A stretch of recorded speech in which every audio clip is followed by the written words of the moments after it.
Student বলা হচ্ছে যে আসলে স্টুডেন্ট একটা রূপক মাত্র, যেখানে একটা স্টুডেন্ট আন্দোলন হচ্ছে ব্যাপারটা, কিন্তু এই জায়গায় আসলে অনেকগুলি মানুষের ইনভলভমেন্ট ছিল।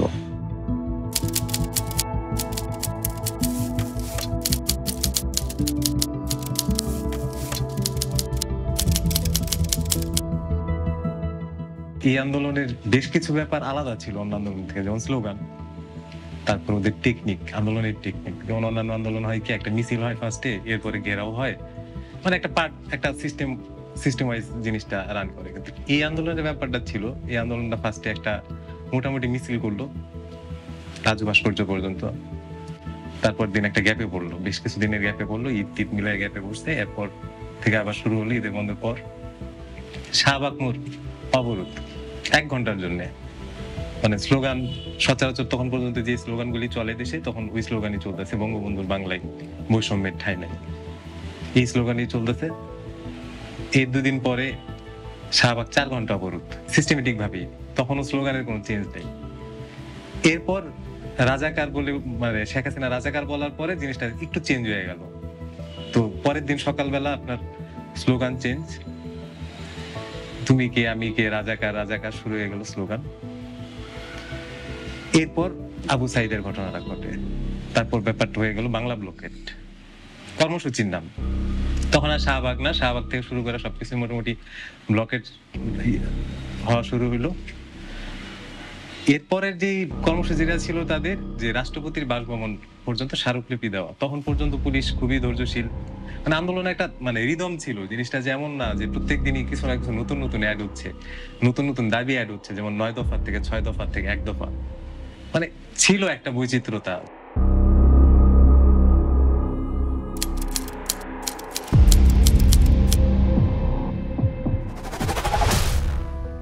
ছবি তুলতে তো আমরা সবসময় বাধাগ্রস্ত, মানে সবসময় বাধাগ্রস্ত। আমি আমার লাইফে আসলে, আমি যখন আসি আর 2011-12 সালের দিকে, তখন থেকেই আমরা ছবি, মানে আমার প্রফেশনে আমি ছবি তুলতে আসলে অনেক জায়গায় বাধা পাইছি, অনেক জায়গায় বাধা পাইছি। আমি এর আগে কোনো সরকার পাই নাই, মানে এই প্রফেশনে আসার পরে আমি আওয়ামী লীগ সরকারই পাইছি। তো তাদের একটা অ্যালার্জি ছিল সবসময় যে ডকুমেন্টস রাখা যাবে না, আমার মনে হয়। তো এই যে অ্যালার্জি শুধু আওয়ামী লীগের সরকারের ব্যাপারটা তা না, আমি যে এখন একটা নতুন কিছুর দিকে যাচ্ছি, মানে সবারই একটা পেন আছে, মানে ছবি তোলা যাবে না, মানে ডকুমেন্টস রাখা যাবে না। আর যে নিয়ে আপনার এই যে ছবি তোলা যাবে না বা ডকুমেন্টস রাখা যাবে না, মানে এই জায়গায় একটা ঝামেলা আছে। এই ঝামেলাটা সবসময়ই ছিল। যেমন ছাত্রলীগ একটা প্রোগ্রাম করার পরে আমাদের মেমোরি কার্ড নিয়ে যেত, আমাদের অনেক ভাই বাদের ক্যামেরাও নিয়ে গেছে, শুধু মেমোরি কার্ড না, ক্যামেরাও নিয়ে গেছে। মানুষের পার্সোনাল সিকিউরিটির ব্যাপারটা অনেক পরে, এটা হয়তো অনেক পরে আসছে, কিন্তু আপনি ডকুমেন্ট রাখতে চান না, এটা আসলে আমাদের হয়তো অনেক পুরান নেচার। এমনও দিন গেছে আমাদের সামনে, মনে করলেন যে এই বঙ্গবন্ধু মেডিকেল পুরা ঝুলতেছে, আমরা কেউ কোনো ক্লিক করতে পারতেছি না, কেউই কোনো ক্লিক করতে পারতেছি না, অথচ আমাদের হাতের সাথে ক্যামেরা, মানে সম্ভবই না। তারপর এই মেট্রো রেল, যেদিন আসলে আপনার ওই মেট্রো রেলের স্টেশন ভাঙচুর করা হয়, ক্যামেরার সাথে আসলে আমরা কোনো কিছু ছবি মানে তুলতে পারি নাই। সেই তুলনায় আসলে আমাদের হাতে যেরকম ডকুমেন্টস থাকার কথা আমরা দেখছি, কিন্তু আসলে ওইরকম ডকুমেন্টস আমাদের হাতে নাই। যা আছে আমার কাছে মনে হয় এটা আসলে খুবই কিছুই না। মানে মানে ঘটনাটা এত বড় ছিল, সেই তুলনায় আমরা যা যতটুকু কভার করতে পারছি সেটা খুবই অল্প, খুবই অল্প। তারপর স্টুডেন্টরা, সময় টেলিভিশন বা সামথিং কোন একটা টেলিভিশন একটা রিপোর্ট করলো, রিপোর্ট করার পর তো আসলে আমরা কোথাও যাইতে পারতেছিলাম না, কোথাও না। যেই জায়গায় আমাদের দেখছি যে আমাদের হাতে ক্যামেরা, আমরা ওই জায়গায় আসলে কোন প্রকার ছবি তুলতে পারি না। ভাই ছবি তুলতে হবে না, আপনাদের কভার করতে হবে না। স্টুডেন্টরা তো বেশ কিছু জায়গায় স্টুডেন্টদের হাতেও আমাদের ভাই ব্রাদার অনেকেই মানে আহত হয়েছে। যুদ্ধক্ষেত্র বলা যায় কিনা যায় না, কারণ 71 উপরে তো আসলে দেখি না, 71 তো আমরা দেখি নাই, তাই না? আর আমি তো বললামই, আমি এই প্রফেশনে আসছি পরেই, আমি শুধু আওয়ামী লীগরে দেখতেছি, এর এর বাইরে আসলে আমি মানে ছোট ছিলাম, টেলিভিশনে দেখছি।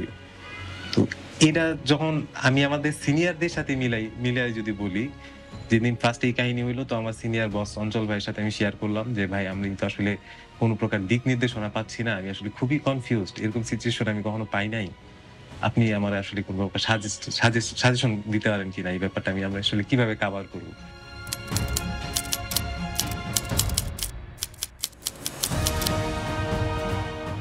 4 তারিখ আমি আসলে যা দেখছি সেটা আসলে মানে আমি কখনোই দেখি নাই। আর এইভাবে মানুষ আসলে গুলি করতে আমি কখনো দেখি নাই। যে আমি মেডিকেল ওই দিন দেশ রূপান্তর, মানে বাংলা মোটরের অফিসটাতে আগুন আগুন ধরায় দিছে। তো আমি অফিসে ঢুকতে পারতেছিলাম না। অফিস থেকেও আমার বারবার ফোন দেওয়া হচ্ছে যে আসলে কোনোভাবেই যাতে আমি বাংলা মোটরে এইদিকে না আসি। তো আমরা একটা টিম, ভাই ব্রাদারের একটা টিম কোনোভাবে আসলে পৌঁছায় গেছিলাম সেদিন কারণ বাজার। তো কারণ বাজার যে সিচুয়েশন ছিল যে এক পাশ থেকে শুধু গুলি করতেছে। কোত্থেকে গুলি করে, কিভাবে গুলি করে বোঝা যায় না। কিন্তু ১টা ২টা গুলি হওয়ার পরে ২-৩ জন রাস্তায় পড়ে যাচ্ছে। যে তখন মনে হচ্ছিল যে এর পরের টার্গেটে মনে হয় আমারে রাখছে। আমি আসলে ডানে যাবো, বামে যাবো না সোজা যাবো। মানে সিচুয়েশন এমন ছিল যে আমি ওই জায়গায় লক হয়েছিলাম যে আমি কই যাবো? মানে আমি কি টার্গেটে বা কি এখন মানে আমি সিচুয়েশন বুঝতেছিলাম না। তো ছবিও তোলা যাচ্ছিল না। তো এই ভয়ে আমরা ভাবলাম যে সবচেয়ে safe zone Dhaka medical. At least এখানে সবাই আহত যারা আছে তারা আসবে। তাদের ছবিটা আমরা পাবো। তো ঢাকা মেডিকেল গেছি। ঢাকা মেডিকেলে যাওয়ার পরে যা যা মানে যা সিচুয়েশন যে আমরা একটা ক্লিক শেষ করতেছি, ২-৩ টা রিক্সা, সিএনজি, অ্যাম্বুলেন্স মানে যে যেভাবে পারছে খালি পেশেন্ট আসতেছে, খালি পেশেন্ট আসতেছে। যে সবই আসলে বিভিন্ন জায়গায় গুলি খাইছে। গুলি বিভিন্ন জায়গায়। আর মেক্সিমাম যারই জিজ্ঞাসা করতেছি যে আসলে কোত্থেকে আনা হইছে পেশেন্ট সবাই বলতেছে বাংলা মোটর, সবাই বলতেছে বাংলা মোটর। বাংলা মোটর, কারণ বাজার। মানে এত গুলিবিদ্ধ লোকজন আমি আসলে আমার লাইফে কখনো দেখি নাই একসাথে। যে একজনের পর একজন এইভাবে আসতেছে। আর সবচেয়ে বেশি পেইন ছিল যে আমরা দাঁড়াইতে পারতেছিলাম না ঢাকা মেডিকেলের সামনে। যে কেন ছবি তুলবো আমরা ঢাকা মেডিকেলে? ৪ তারিখ আমরা একটা ভয়াবহ রাত পার করতেছিলাম। ঢাকা মেডিকেলে গুলিবিদ্ধ অনেক লোকজন বা অনেক স্টুডেন্ট, পথচারী, স্টুডেন্ট মানে অভাব নাই। এত লোকজন আসতেছিল। তো আমরা বের হইয়া দেখি যে আসলে ৪ টা লাশ নিয়া স্টুডেন্টরা আসলে শহীদ মিনারে বসে আছে। ওদের আসলে কথা বলতে পারতেছে না। কি করবে লাশ নিয়ে আসলে ৪ টা লাশ শহীদ মিনারে। তো ওদের আসলে আমি কোয়েশ্চেনও করতে পারতেছিলাম না যে ভাই কি, কি বলবো আসলে আমি বুঝতে পারতেছিলাম না। অনেক দূরের থেকে পুলিশ পাহারা দিচ্ছিল। কারণ ওরা যখন লাশ নিয়ে মিছিল করে শাহবাগে তখন ওদের টিয়ার সেল মারছে, সাউন্ড গ্রেনেড মারছে। ওরা এইভাবে লাশগুলিরে ঘাড়ে করে নিয়ে আসছে শহীদ মিনারে। তো শহীদ মিনারে লাশ নিয়ে আসলে পোলাপানগুলি খুবই মানে বিষণ্ণ লাগছে যে আসলে মানে একটা মানে জিনিসটা আসলে ওই সময়ের ফিলিংসটা আসলে বোঝানো সম্ভব না। যে তার সহকর্মী বলেন বা বন্ধু বলেন যে বন্ধুর লাশটা নিয়া শহীদ মিনারে বসে আছে। যে লাশটা কি করবে? এই লাশটা আসলে এখন কি হবে? মানে কেউ কিছু বলতে পারতেছে না। কিন্তু আন্দোলনটা করতে হবে ওদের ভিতরে ওই রিদমটা আছে। যে আন্দোলনটা করতে হবে। ওরা ফ্ল্যাগ দিয়া লাশটা ঢাইকা রাখছে। তো আমরা ২টা ৩ টা ক্লিক করার পর আসলে আমরাও চাচ্ছিলাম না যে আসলে ওদের আর বিরক্ত করি। ওইদিন আমাদের এই ছবিটার জন্য ওরা আসলে কোন প্রকার বাধা দেয় নাই আমাদের। আমাদের এই ছবিগুলি কভার করতে দিছে। যার জন্য আমাদের কিছু ছবি হইছে ওই সময়টাতে নিয়ে আসলে বাংলাদেশের লাশের মিছিল আমরা কখনো দেখি নাই। আমরা গাজার অনেক ছবি দেখি, আমরা ফিলিস্তিনের অনেক ছবি দেখি যে মারা গেছে লাশ কাঁধে নিয়ে মিছিল করতেছে। তো আমাদের অনেক খায়েশ ছিল যে আসলে আমাদের কি লাইফ আমরা কি কখনো এই ধরনের জিনিস কভার করতে পারবো কিনা। কিন্তু সেটা যে এত দ্রুত কভার করবো আমরা আমি আসলে আমার কল্পনাতে নাই। এত দ্রুত তারপরে আমারই ভাই ব্রাদারের লাশের ছবি আমারই কভার করতে হবে। এটা আসলে আমি কখনো ভাবিনি।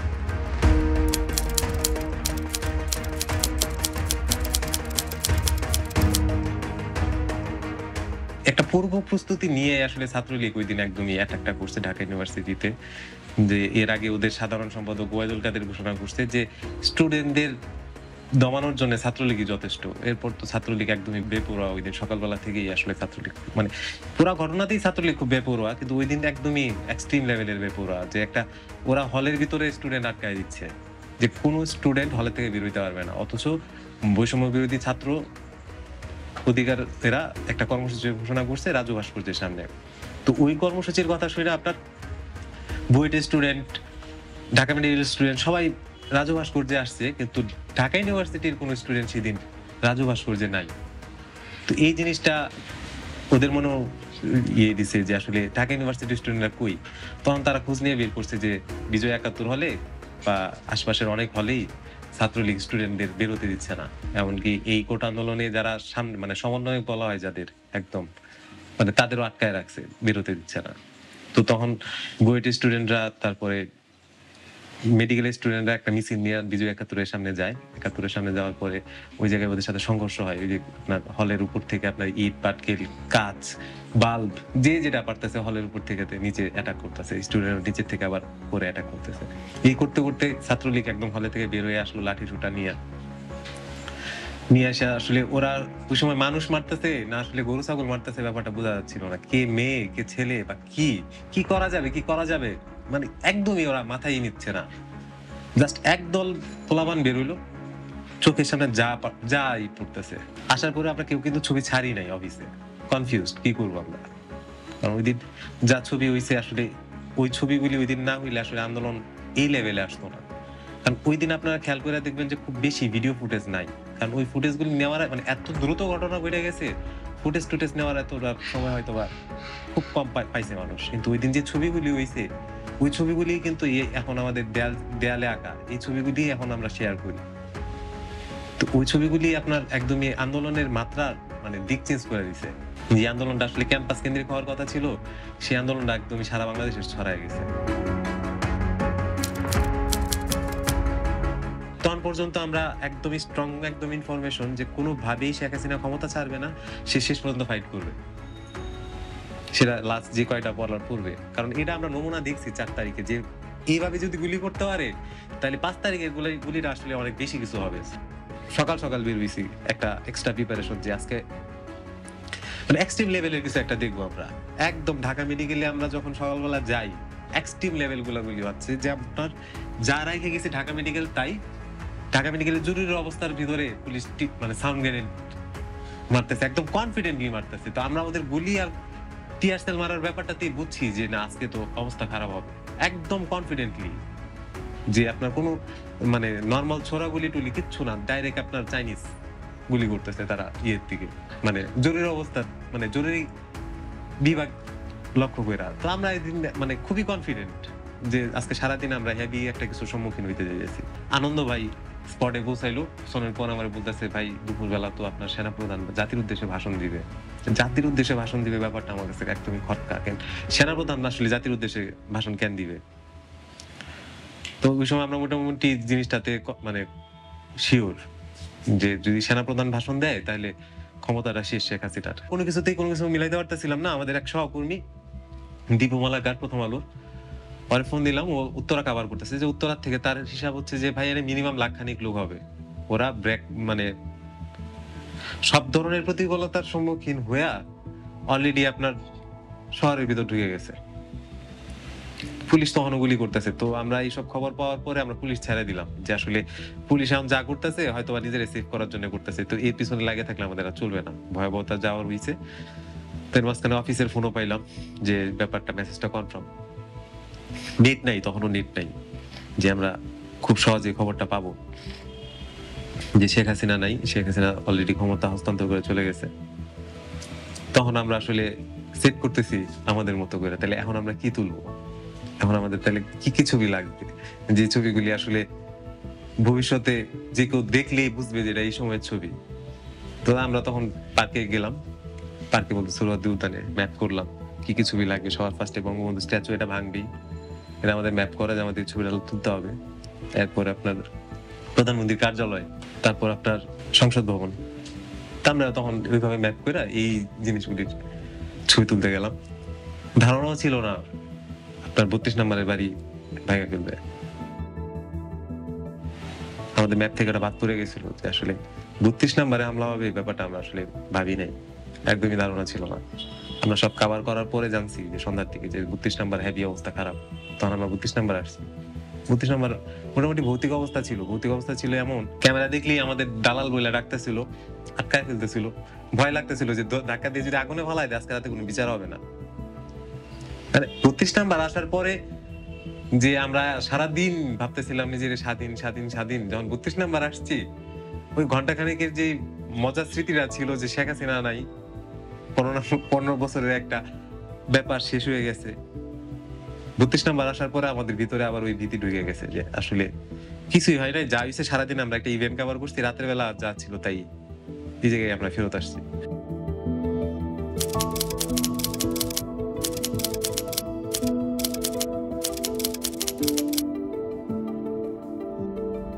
রামপুরায় স্টুডেন্টদের সাথে ছাত্রলীগের একটা ঝামেলা হচ্ছে বা আওয়ামী লীগের একটা ঝামেলা হচ্ছে। তো আমরা টিএসসি থেকে রওনা দিলাম, আমার সাথে পনির ভাই ছিল। পৌঁছানোর পর দেখলাম যে এই আওয়ামী লীগের কর্মীদের সাথে স্টুডেন্টদের একটা ধাওয়া চলতেছে। আমরা ইউরোপের উপর থেকে আমরা এটা কভার করতেছিলাম যে আসলে কি হয়। এর একটু পরে দেখা গেল যে আওয়ামী লীগের সাথে পুলিশ এড হয়ে গেল। পুলিশ এড হয়ে গেল, তো পুলিশ তখন টিয়ার সেল মারতেছে, পুলিশ তখন সাউন্ড গ্রেনেড মারতেছে, পুলিশ তখন গুলিও করতেছে স্টুডেন্টদের। আমরা উপর থেকে কভার করতেছি, এর মাঝখানে আপনার এই গুলি-টুলি ভেদ কইরাই স্টুডেন্টরা 2 পুলিশে ধরে ফেলছে। ওরা ওই পুলিশ গুলিরে খুবই মানে অমানবিক ভাবেই মারলো। মারার পরে সবচেয়ে মজার ব্যাপারটা ছিল ওই জায়গায় যে এক পুলিশও আহত হইছে, এক স্টুডেন্টও আহত হইছে। একটা রিক্সাতেই স্টুডেন্টরা ওই আহত স্টুডেন্টে তুলে দিছে। ওই রিক্সা যখন একটু সামনে আসছে তখন আরেক পুলিশ ওই রিক্সায় তুলে দিছে। এখন 2 রিক্সা নিয়ে একসাথে হাসপাতালে যাচ্ছে। 3 তারিখে আমরা খবর পাইছি যে যাত্রাবাড়িতে রাস্তায় রাস্তায় লাশ পড়ে আছে। আমরা গেছি ঘটনাস্থলে, যাই দেখলাম পুলিশের লাশ। ওর আত্মীয় স্বজন, ওর বউ, তারপর ওর ছেলে, শালা, আগের দিন 2টার দিকে বা দুপুরের দিকে লোকটা মারা গেছে, লাশটা রাস্তায় পড়ে আছে। পরের দিন দুপুরে আমরা পৌঁছাইছি স্পটে, ওই লাশটা ওই জায়গায় পড়া। আশপাশের মানুষজন, ওর আত্মীয় স্বজন দাঁড়ায় আছে, কিন্তু লাশটার পরিচয় দিতে পারতেছে না যে এটা তার আত্মীয়ের লাশ, কারণ সে পুলিশ। তার ছেলে, তার ওয়াইফ যখন মানুষজন ভিড় করে তখন আসে, আইসা কান্নাকাটি করে, কিন্তু কাউরে বলে না সে কেন কাঁদতেছে। আবার যখন গোলাগুলি শুরু হয়, সে আবার দূরের থেকে গিয়ে লাশ পাহারা দেয়, কিন্তু সে বলতেই পারতেছে না যে এটা আসলে তার হাজবেন্ডের লাশ। এই বাচ্চাটা বলতে পারতেছে না যে এটা তার বাবার লাশ। আর লাশগুলির দিকে তাকাইলে বোঝা যাইতেছে যে আসলে ওই লাশ আপনার বলতে যাচ্ছে যে ওর সাথে কি পরিমাণ অমানবিকতা হইছে। একটা মানুষের প্যান্ট নাই, একটা মানুষের কাপড় নাই, যে আমরা যাই শোনা মানে যাই শুনতেছি যে ওর কাপড় খুলে চেক করা হয়েছে যে ও ইন্ডিয়ান পুলিশ কিনা। আর লাশগুলি এত বিভৎস যে আসলে ওই মানে কিভাবে মারা গেছে বা কেমনে কি আপনি কোশ্চেনই করতে যাবেন না, যে এত ভয়ানক ভাবে আসলে মানুষ মানতে পারে না, যে পুলিশ হোক বা সে যাই হোক। তো এই ঘটনা আমার ভিতরে মানে এখনো নাড়া দেয় যে আসলে ওই সময়টা তার মানে ওয়াইফ তার হাজবেন্ডের লাশটা দাবি করতে পারতেছে না যে আসলে লাশটা তার।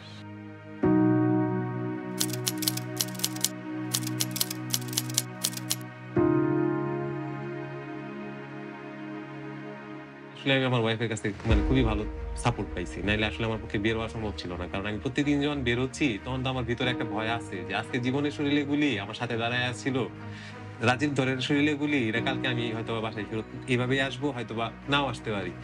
তো ওর চোখ মুখ দেখলে এই ব্যাপারগুলি বোঝা যাইতো, আবার কনফিডেন্সের জায়গাও ছিল। নালে আসলে মেয়েদের আসলে ওই চোখ উপেক্ষা করে বের হওয়াটা টাফ, হাজবেন্ড হিসেবে আসলে খুবই টাফ। তো ওই কনফিডেন্সটা ওর নজরে ছিল, যার জন্য আমি আসলে বের হইতে পারছি। আর রাতে যে আমার যে বাসায় ফেরত যাইতে হবে, সেটা আসলে ও না থাকলে আসলে আমার ওই তাড়াটা থাকতোই না হয়তো বা কখনো। অনেক বাস্তবতা ছিল আমার, ক্যামেরা চার্জ দিতে হবে, ছবি নামাইতে হবে, কিন্তু এগুলির বিকল্প ছিল। কিন্তু রাতে যাওয়ার পর ওর সাথে আমার কথা বলা, যে সারাদিন আমি এই দেখছি, এই করছি, এই কাভার করছি, এটা খুবই একটা এনার্জেটিক ব্যাপার ছিল আমার জন্য। যে ওই সঙ্গটা না দিলে হয়তো আমি পরের দিনের জন্য মানে রিচার্জ হইতে পারবো না বা বের হইতে পারবো না।